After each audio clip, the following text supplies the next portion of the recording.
Before we begin today's episode, we want to take a moment to acknowledge that this podcast is recorded in Burnaby, British Columbia, Canada, on the traditional, ancestral, and unceded territories of the Hunkaminam and Squamish speaking peoples, including the Musqueam and Tsleil-Waututh nations. At the Down Syndrome Resource Foundation, we recognize the work we do to support individuals with Down syndrome takes place on land that has been cared for by Indigenous peoples for generations.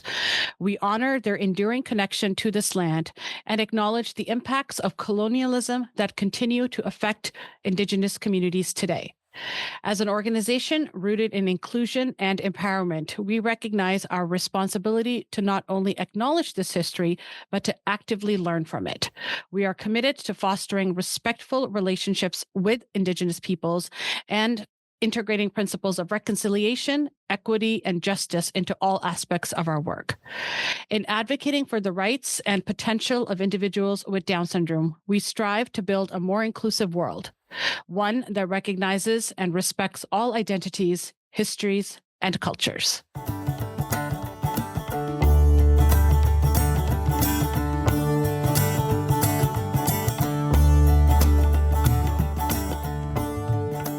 Today on the Lowdown, a Down syndrome podcast, Cassandra Cowie gives us a lowdown on facilitated communication.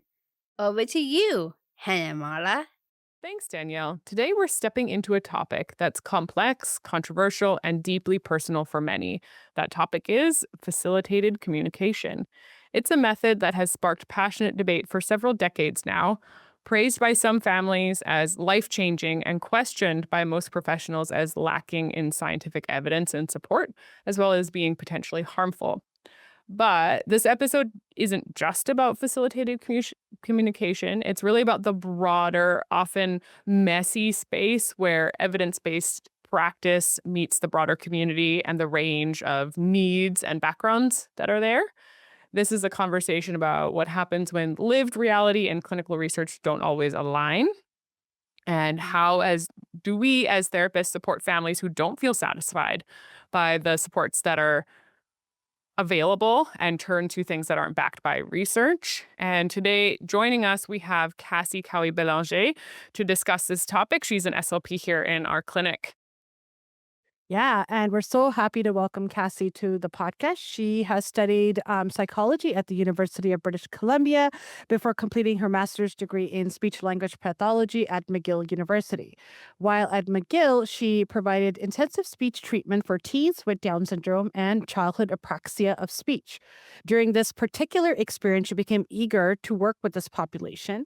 And prior to joining the DSRF, Cassie worked as an autism consultant for Pop Art, where she motivated and trained educators to better support individuals with autism in the school setting. Cassie, welcome to the Lowdown. Thank you for joining us. Thank you so much. I'm so happy to be here. Yeah, we're so happy to have you. Okay, so Cassie, you may or may not know, in the grand tradition of the Lowdown, we like to start our podcasts off with some fun secret questions so that our audience can get to know you as a person, not just as an SLP. Okay. They're fun ones, I promise. No math involved. Okay, question number one. Who would 12-year-old you say is their hero? So, Oh, 12-year-old me. um, Probably a Spice Girl. Yeah. Be this generation. Yeah, I think Ginger Spice. oh, just gonna say, okay, Ginger. Yeah. Yeah, I'll have to go with that. Oh, that's awesome. Okay, if you have a free day, would you be more inclined to relax or go out and find an adventure? Oh man. I probably relax now that I have kids. If the choice was given to me to put my feet up for a day, I'm gonna take it. For sure. Yeah. I feel like with kids, every day is an adventure anyway. So I Exactly. relax. Yeah. It's already built in. So for sure. Okay. And our last question is, what's your go-to karaoke song? Oh my goodness. This is hilarious because it's a continual joke of my husband that he wants to do more karaoke with me. Oh, okay. And we never get around to it. Um, But probably something rap, like 50 Cent or Usher. No way. I love that. I like trying to keep up with the pace of a rap song. It's like a real challenge. So Oh, it's a challenge. You've changed since your Spice Girl days. yeah, You see that? still a lot of 90s stuff, but yeah, I was just gonna say it's a '90s thing because you kind of have to like both ends of the spectrum if you're a '90s kid. So I totally get that. exactly. Yeah, I also love the SLP in you. That's like, oh, I like the pace of rap. I'm like, I'm sure there's an SLP component to that. SLT challenge. Oral SLP challenge. mechanism, keep Yeah. up. Yeah. Awesome. Okay, so let's dive into this topic again. So, full disclosure, coming into this as an occupational therapist, I'm very excited to learn from you two fabulous speech language pathologists about this topic. Let's start by defining communicative autonomy. So, what is it, and why is it the goal for all of the individuals that we see in our clinic? Because obviously, it's not a term that we often use in sessions, but it is kind of a in the category of medical jargon. But again, this is the broadest, goal that we have for our students. So can you talk a little bit about communicative autonomy? Absolutely. Yeah. I mean, the goal that we all have as speech therapists is to give the individuals we work with a voice that actually represents their voice and the things they want to communicate about. So the definition is really just that they are the author of the message, the true author of the message. And the things they might want to communicate about might be very silly or weird, or maybe even things that we don't like. But it's important that, yeah, individuals with disabilities and anyone can communicate about their own preferences and likes and dislikes and even weird, silly ideas. But yeah, we just want the individual to be the author of the message. And this is so critical and something that we go over a lot in sessions, that communication autonomy is not the same as compliance. So, for example, we are not sad if a student doesn't want to do what we've planned. I mean, sometimes we're a little bit sad because we spend a lot of time on it, but that's a different problem. If somebody says, no, I don't want to do that, or I don't like what you planned, we're actually like, yes, good job. Great, autonomy, good advocacy for yourself, great communication. And that's their voice. Their voice does not mean agreeing to everything that we suggest. Yeah. Yeah, for sure. And even if, things are said that might seem off topic or even inappropriate, it's still something that they might have wanted to communicate about. Yeah. And it's important that we know, hey, that was their message. We can figure out how we might want to respond to that. And that's another story, but it's important that we know the message is theirs. Yeah. It's like equally valid and valued, right? No matter what the message is, it's their ability and want to share the message. That's the important part. Yeah. Even poo jokes. Just put Yes. it out there. Yeah. Yeah, that's what we're talking about. It's really like their authorship and their, self-expression. Let's proceed here to defining facilitated communication. There is the chance that people haven't heard of this. It's big in SLP world, but probably not as huge in the general public. There are many methods that fall under that umbrella. So let's just start with defining it broadly, and then we'll list some. Sure. Yeah. So facilitated communication, it's a technique that appeared in the US and Canada in the 90s. It was a technique brought over from Australia, from an educator there. And the technique involves using some kind of letterboard. And there's a facilitator, so another adult who's helping the individual communicate by pointing to the letters. And they're helping by facilitating the movement of the arm, sometimes at the shoulder or elbow or wrist, or they might just be holding the letterboard and moving the letterboard. But there's some kind of assistance. The original method, the assistance was generally always with the arm or the hand. And later methods, it was more the letterboard. But yeah, the individual is typing out their messages by pointing to the letters, and there's pretty much a constant point of contact from the facilitator to help them point to the letters as they write their message. And So I think there's an opportunity here to be very, very clear because people might hear this and be like, isn't that what SLP is? No, it's not what SLP is. So when we work with somebody with an AAC device, we do not touch people. We do not hold people's arms. We do not hold the device. The device is on a table and the person has free use of their own arms, which includes if they don't want to say anything, then we don't make anybody move Yeah. or point or say anything. There are several methods that fall under the facilitated communication umbrella, however, and people might have heard of these things. So one was just called facilitated communication. Another was called rapid prompting method. That was really popular in like the early 2010s, I want to say. Yeah. And then spell to communicate, which is having a moment right now. Uh-huh.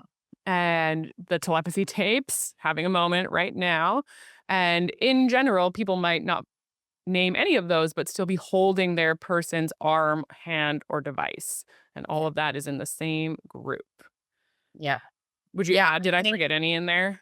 No, assisted typing and supported typing are two that you might hear as well. Mhm, mhm. Yeah, and just to add to your comment about, us as SLPs, when we're teaching how to use an AAC, there is certainly a period where we might be modeling even more.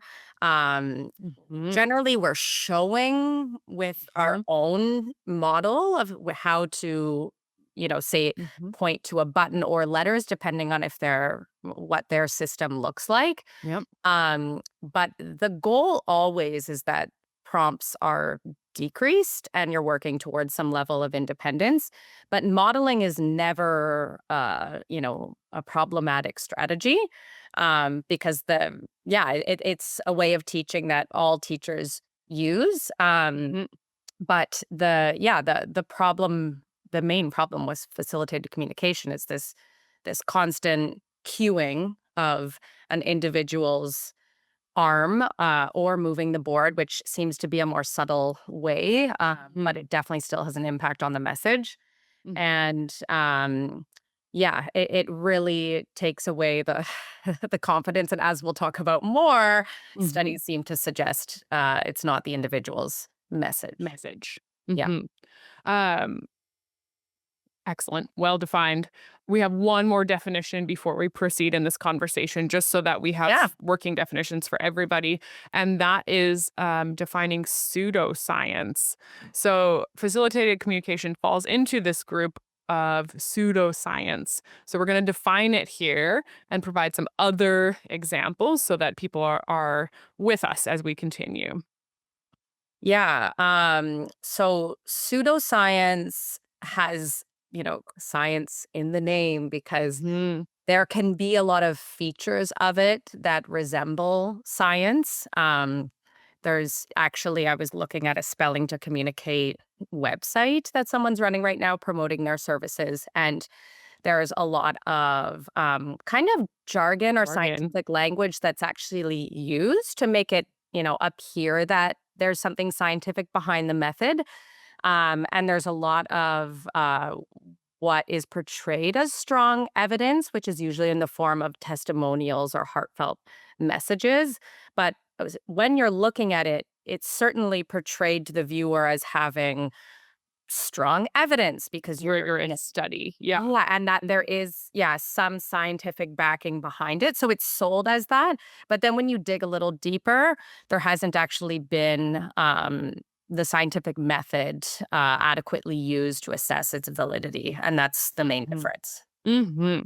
And science, crucially, is falsifiable. So there's a hypothesis you will remember from grade school that you prove right or wrong. Yeah. And in pseudoscience, it's not falsifiable. So they're only looking for data that supports the findings and ignoring data, if there is any, that doesn't support those findings. And science also uses a process of peer review. And if you're a nerd and a scientist, these people are vicious. Like they really pick apart each other's studies and look for inconsistencies in how the experiment was set up. And that does not happen in pseudoscience. Yeah. So there's peer review. Science changes over time. Yeah. Pseudoscience does not change over time. Right. People who criticize pseudoscience are often kind of labeled as, or I don't even know how I would define it. They're kind of told that they're, what word could we give to that? I don't even know. Yeah, not valid or like, yeah. Yes, or as a conspiracy.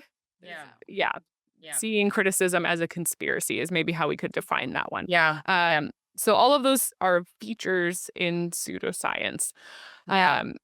As therapists, we have this shared duty and responsibility to be very conscious information consumers.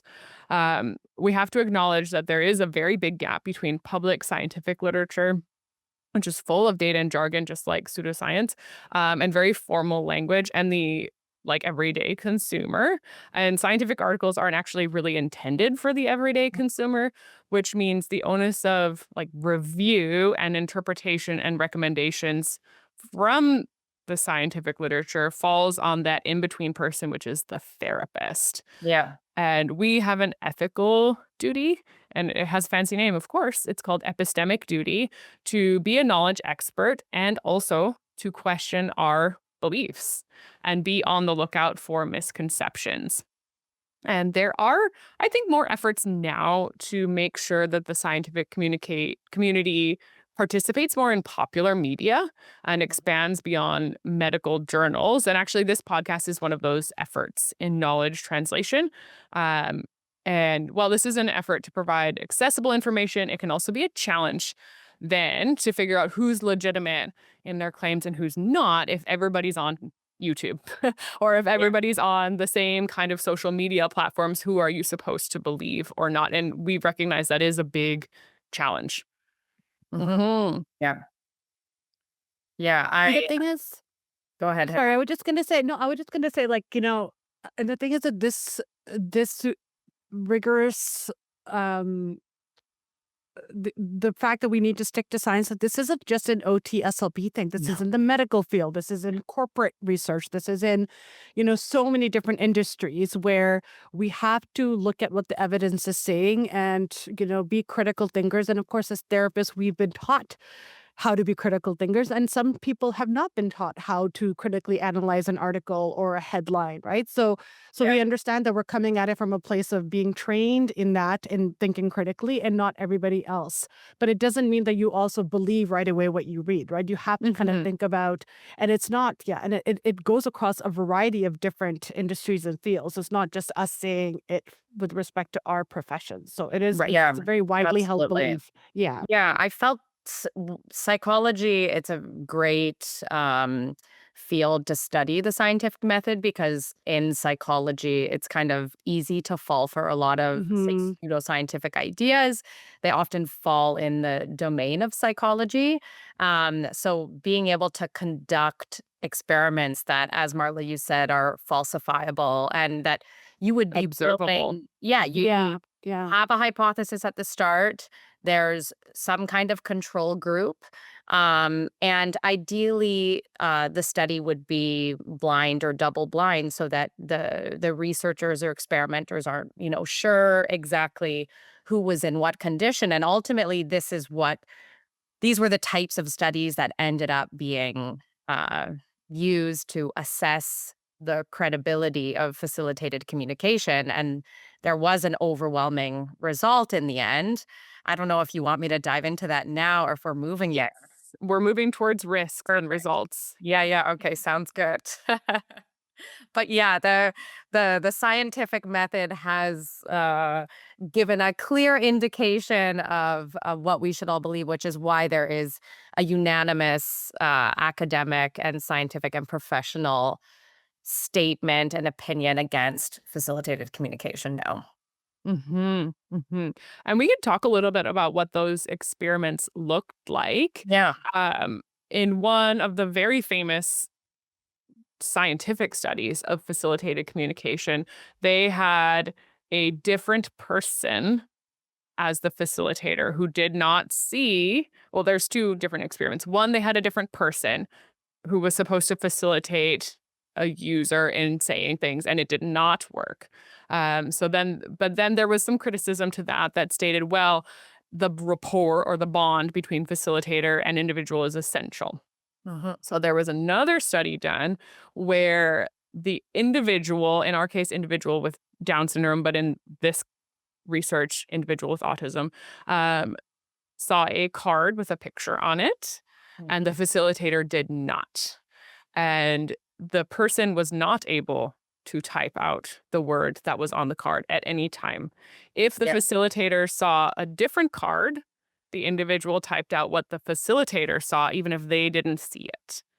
Right? Yeah. Or if they saw and they did, many iterations. They saw the same card, each person saw a different card, and regardless, what the facilitator saw was what was typed.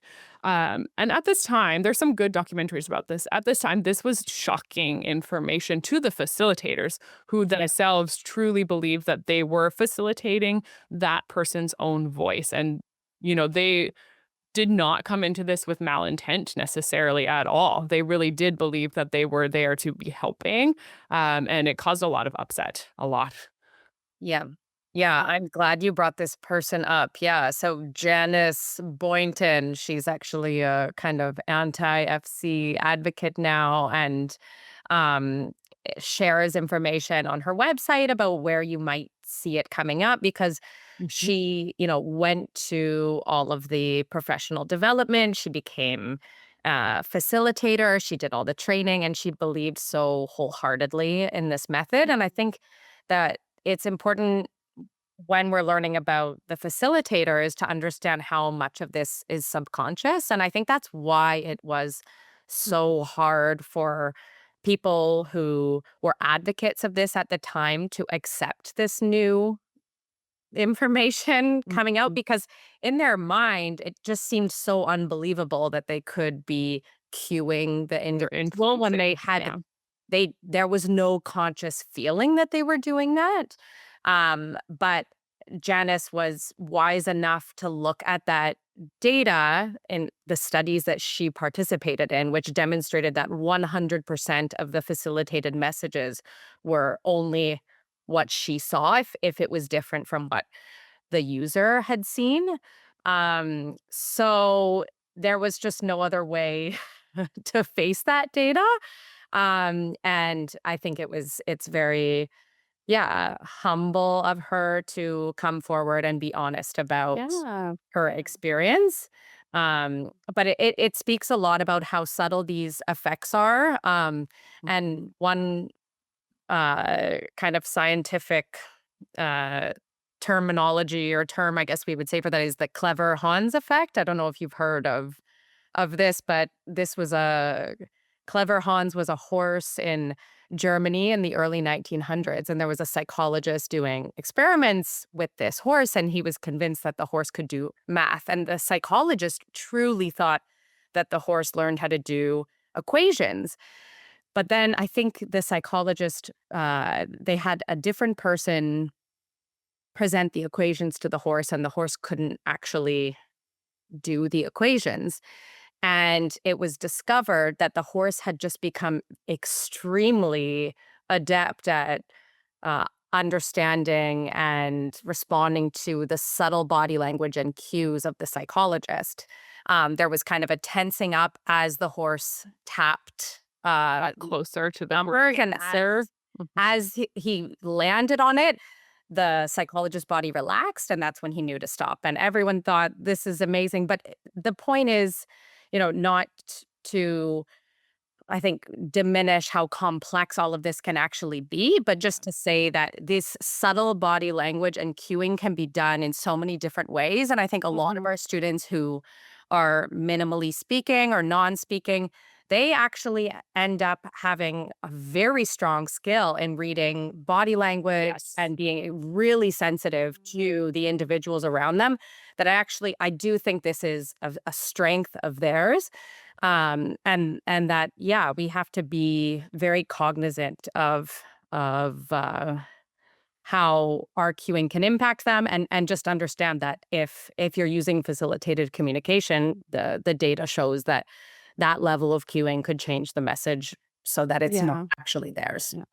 It's like the interpretation of the cueing too, right? And I'm glad you brought that up, Cassie, that, our students are very attuned to, small, subtle differences in tone and in body language and Yeah. in expression. Mhm. So for that group of people, we need to be even more careful about how those things can be interpreted, uh, Yeah. especially with respect to facilitated communications. Yeah. Are there Yeah. other risks in this area of facilitated communication that you can kind of talk to our listeners about?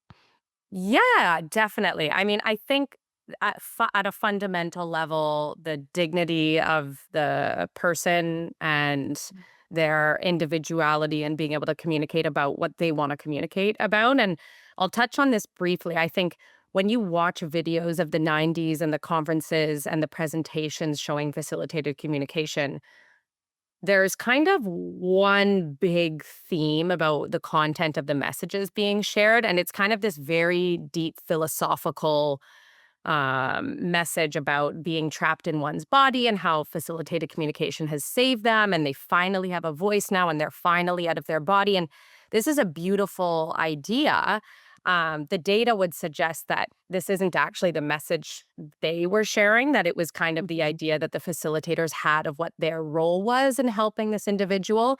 But when we work with individuals with their AAC device, we my experience is that I hear them communicating about the foods they like and the shows they want to watch, and that they want their iPad, and that they're to watch a show, or Yeah. just kind of topics, maybe, as Marla, you said, potty jokes. I one of my clients, Frozen, is kind of her preferred conversation topic on her iPad, on her AAC device. And we'd expect to see more of these personal preferences that actually reflect, Mhm. yeah, the individuality of that person.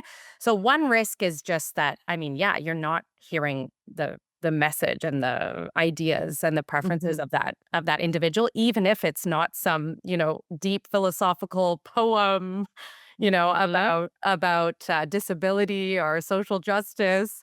And then that's one risk, but another big risk that came up, and actually it was the reason all of these studies were conducted, was there was, a high number of allegations of sexual abuse. Facilitators who were, facilitating an individual's message. I don't know exactly the number off the top of my head, but I believe it's at least 30 lawsuits. Mhm. Were occurred because messages were created about instances of sexual abuse, which is really serious, obviously. Families were broken apart, kids were taken out of their homes.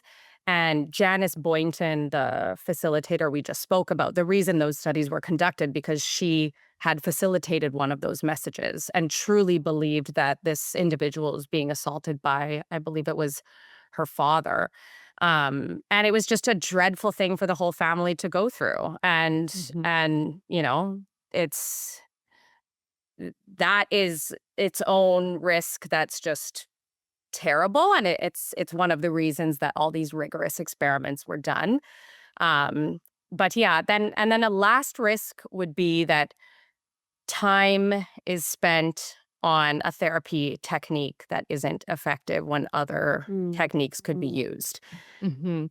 Teaching someone how to use their AAC, it does take a while, and Mhm. it takes a lot of practice and exposure and time and parent involvement.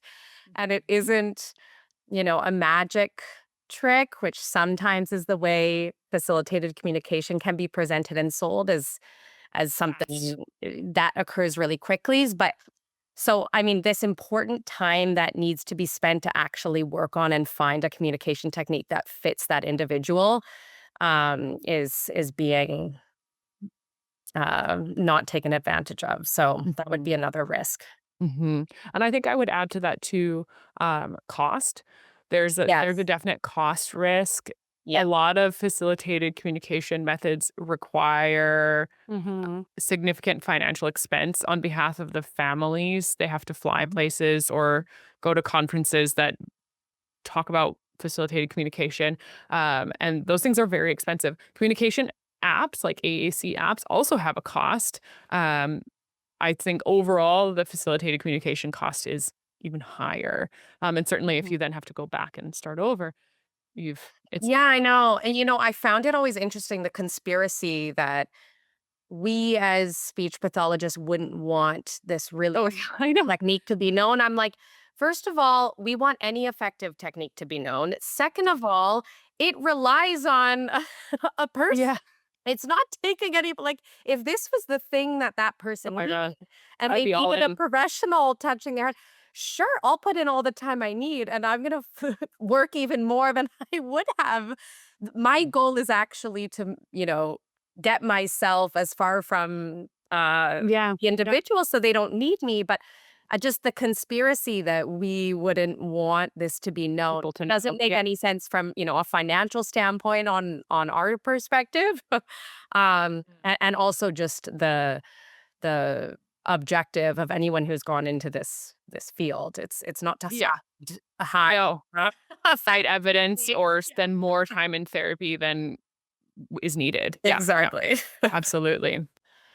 And I think, having said all that, and it's such a great discussion, I want to make it abundantly clear to all of our families, our caregivers, our loved ones that are listening, that the goal of this discussion is absolutely not to shame parents for having hope and wanting to have easier communication with their loved one, because, people go through so many different instances in their life where they might regress, or there might be other instances that might, impact their communication skills. And it can get very stressful. It can get very worrisome for families. And all they want is for their loved one to be able to communicate like they used to, or, or just to build on their skills. So we absolutely have to hold space for that. Yeah.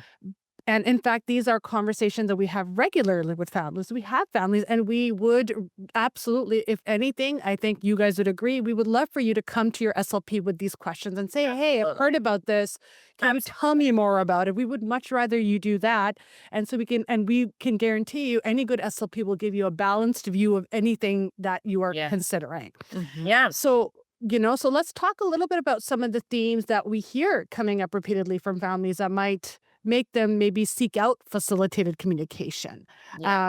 So did you want to maybe we can start by talking about some of the overwhelm that they might feel. I'll let you take it away. Yes.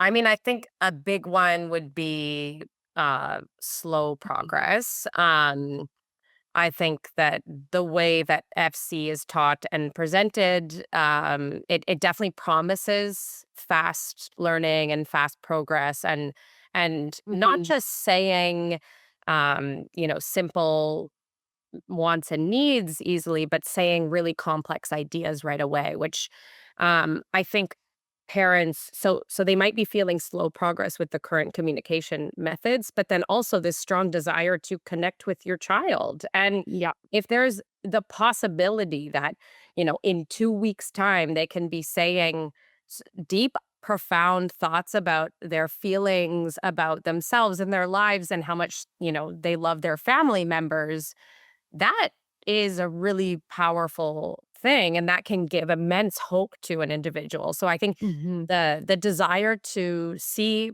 progress, to connect with your child, it can be really really difficult to have a child who is minimally speaking or non-speaking, and you're finding ways to connect with them in different and unique ways, but you're still looking for that ability to share and communicate with each other. Yeah, I think it really plays upon parents' grief that they are not at this time able to have the kind of conversations that they maybe imagined themselves having with their person. And, in my opinion, it's taking advantage of that grief and selling something that promises what isn't there. Yeah.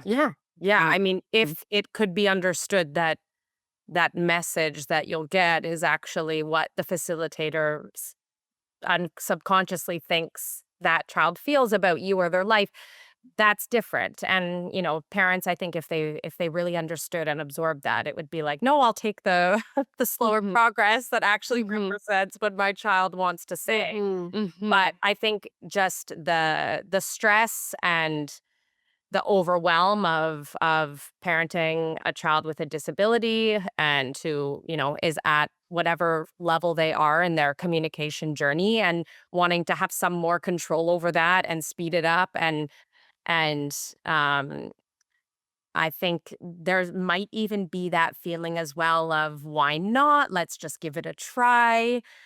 The no stones unturned kind of idea of like, we will try Exactly. all the available things. For sure. And I understand that. And I think that, a lot of people do like the idea of a board as well. Like, they think it's a bit more simple. Sometimes the AAC devices we propose seem a bit overwhelming, or there's a lot of stimuli on it, but they can just have this board that just has letters. And I think that could be discussed with a speech therapist. If you think something like this is a better fit, we can, try to work more on typing and literacy, but we just wouldn't use the techniques of facilitated communication. It would be Right. independently spelling and typing. And that's not going to be a possibility for all of our students, depending on their cognitive and literacy skills. Right. But again, that would be something that could be explored and spoken about. And certainly I do have some students who type on Yeah, their own. me They too. do type Yeah. messages. They do write messages. And that's not what we're talking about here. Yeah. We're talking specifically about when there needs to be another person holding the hand, arm, or board to Yeah. make the message appear. We should also be clear that sometimes letter boards are used in other areas of speech therapy, specifically in TBI, traumatic brain injury, stroke, and things like that. So we do sometimes use letter boards, and sometimes people communicate by independently pointing to letters or by eye gaze. There's a SLP breadth is quite wide. So we don't throw out letter boards entirely. Yeah. We don't throw out AAC apps entirely. It's the how you go about it that Exactly. needs to be very carefully considered. Yeah. I do feel like there's another theme too when a student is often agitated and we have this sense that there is discomfort or there's a problem, and that is very difficult for parents to live with on a daily basis, because of course they want to be able to help, and that does push people to drastic measures because they want and need a solution that is, the person can't communicate independently.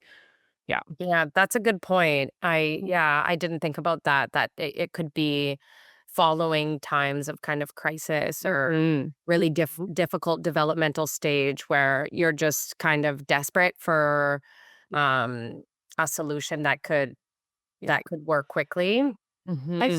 I know that in a couple of situations that I'm aware of, oftentimes I see families thinking of these things more when their loved one had the abilities to communicate in one particular way, and then all of a sudden not anymore.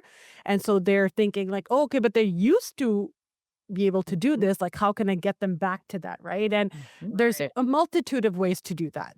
Right. There's a lot of different scientific, valid ways, but oftentimes, they seem, like you said, Cassie, earlier, they might seem overwhelming or insurmountable, or maybe they're not confident in doing those techniques with their kids. So they're like, okay, let me try this thing. These other families are saying it works. Why wouldn't it work for my family?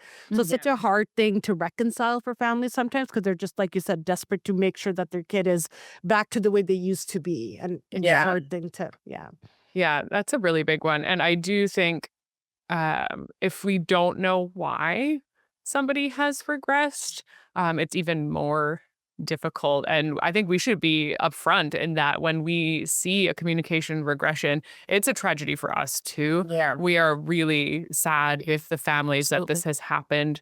And it can happen for a variety of reasons. There are many health conditions that cause regression.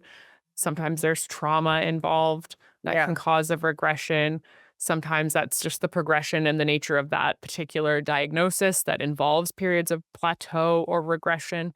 And all of those are very difficult, especially considering how hard families work to go in the first place to get started with communication. Yeah. And we very much empathize with the difficulty of that. Yeah. I'm thinking that maybe some of the themes that we've just covered align with the feelings or experiences of some of the people listening. And I want to say again that these really do come up regularly and that you can ask. You're not alone. And if this describes what you have felt or things that you have tried, and there's no judgment from our part, because again, the onus is on us as the therapists to make this scientific evidence clear, and support families with methods that respect and fulfill the students' communicative autonomy. Let's talk a little bit now about what can be done within the realm of evidence-based practice to support a family who might have some of these Mhm. experiences. Yeah, I mean, if the family, are you thinking about someone who might be feeling a bit overwhelmed by slow Yeah, progress? And yeah. yeah, I mean, I think the best thing is to work with your SLP, and it slow progress can be multifaceted. There could be a lot of personal things going on at home as well. They're sometimes making activities more motivating and interesting and personalized to the student can be effective. But then, in terms of actually adjusting your AAC approach, that would be another possibility. There's a lot of AAC apps and options that could be trialed with a student to see if there might be a better fit. I know one reason that people like the idea of facilitated communication is because the idea is that this extra support is just this small help that they need to get that message across. And that kind of leaving everything up to them and independent might be too much, too big of a task.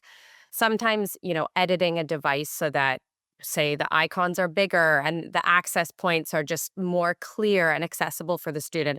The SLP is a great resource to make sure that all of these decisions are made in a way that reflects the student's motor needs, cognitive needs, language needs. Um, I think that trial and error is often the Part of best it. way to go. Yeah. And yeah, that would be the main thing I would say. Would you add to that, Mhm. Marla? I think I would. I think it can be difficult, but it's valuable to be clear with yourself and your therapist what you're finding difficult or overwhelming. Yeah. When we can define the problems, we actually know where to start looking for those answers.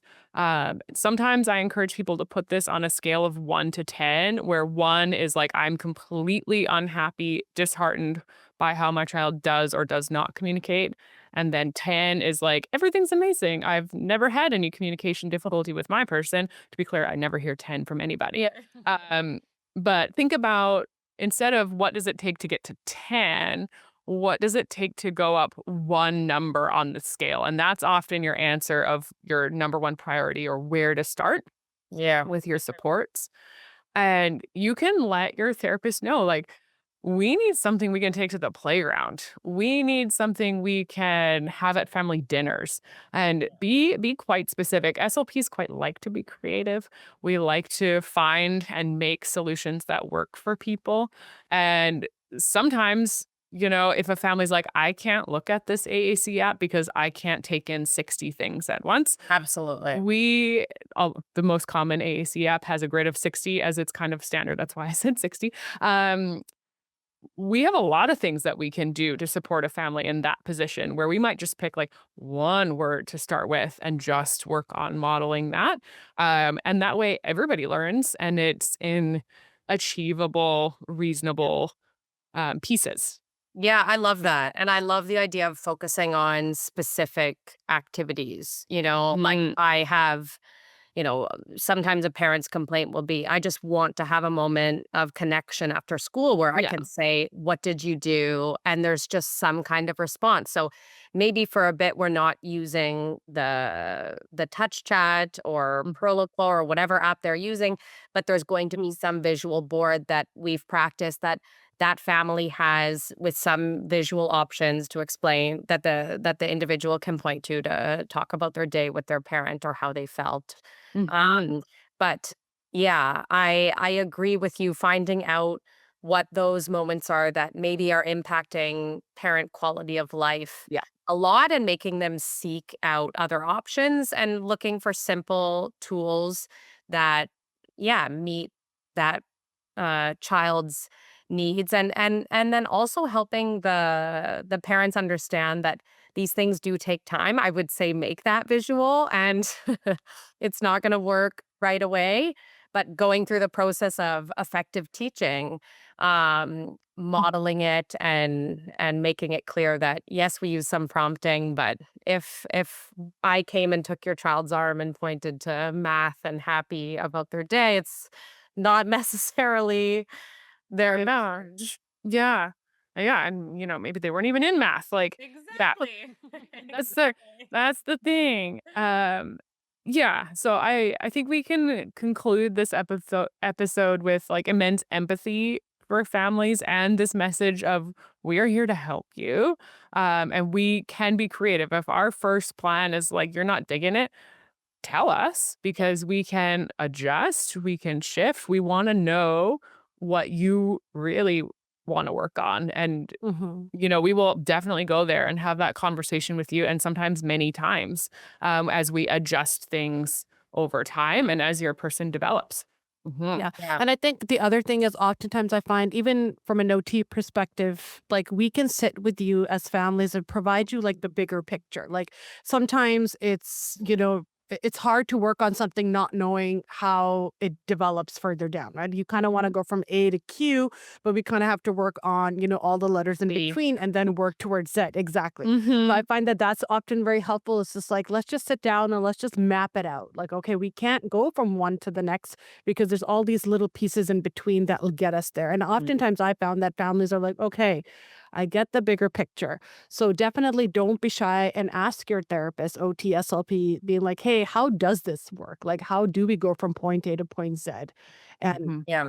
then it can give you a better understanding and gives you better adjust your expectations with respect to progress for your loved one. Yeah. Yeah. And I think, I mean, also, if there's any SLPs listening to this, making it one of the most important parts of your job to share small gains with families because they are there. And I know, whenever I'm reviewing a year of therapy with a student and writing their progress report, I'm always amazed at seeing what's happened that year. And I think families live day to day with their child, and I mean, I even know just raising my own kids, I barely see them growing and changing before my eyes, but give me a video of the year before and I'm Like, yeah, He's a baby. Yeah. and it's a bit of time, right? To take this. So Yeah, I for think sure.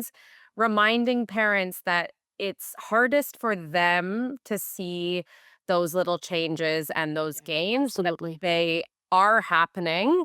And if they need a reminder from a therapist, if they need a check-in about goals and just, hey, can my mind's been really scattered lately. Remind me what you're working on Totally and fine. Yeah. what's been how much change you've seen. Those are things that we're always happy to review and talk about. And actually that's my favorite part of my job is looking back and seeing what progress has been made. So I think for therapists, remembering to have those discussions, share small gains, and for parents, maybe watch that video from a year before and you might be surprised about Mhm. some of the Mhm. progress that's been made. Yeah. Oh, I think that's a lovely way to close the episode. And we will put some links in our episode page around like other resources that you can check out. There are some pretty interesting documentaries that I mentioned that go through, the time in the 90s when facilitated communication was really big and what happened there. And so we will include those on this episode page. Yeah, I love that documentary. It is dated a little, and there might be some cringe moments for how Mhm. kind of disability or autism is described, but it is amazing to, if you were considering these methods with your child, I think watching that and seeing the experiments occur and actually how they were done, and then remembering that I think 71 more of those were done that had the same findings is a Mhm. really useful thing to witness and help you absorb. I think the meaning and consensus behind how professionals feel about this topic. Thank you so much for your time, Cassie. It's been a real pleasure to have your insights and contributions on this episode. Thank you for tackling a huge topic with us. Thank you for having me, and Marla, I really appreciated all your extra insights on it too, because yeah, it's a complex topic and Mhm. Complex and delicate, important. and Yep. yeah, deserves our attention for sure. Yeah. Definitely. Thank you. Thank you.